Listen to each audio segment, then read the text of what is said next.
km seulement de la résidence présidentielle, coincés sous protection militaire entre les tirs des rebelles et l'armée régulière.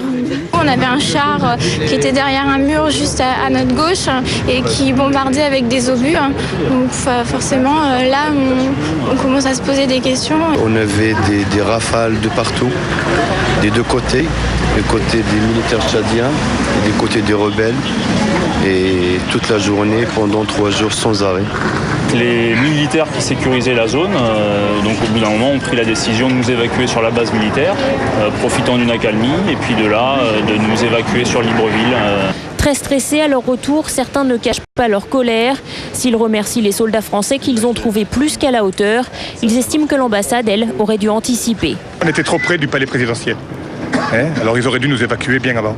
Tandis que nous, on était évacués en dernière minute. On a été évacués, les derniers. Vous avez eu peur ou comment vous l'avez vécu? On est resté 7 heures couchés à plat ventre dans une maison où les obus passaient au-dessus de la tête. Alors arrivés sur le sol français, les rapatriés sont pris en charge par la Croix-Rouge.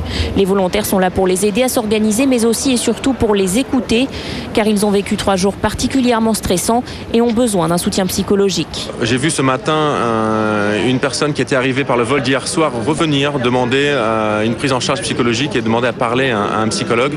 Au Tchad, près de 300 ressortissants étrangers sont toujours sous la protection des militaires français. Pour la première fois depuis un an, Israël a de nouveau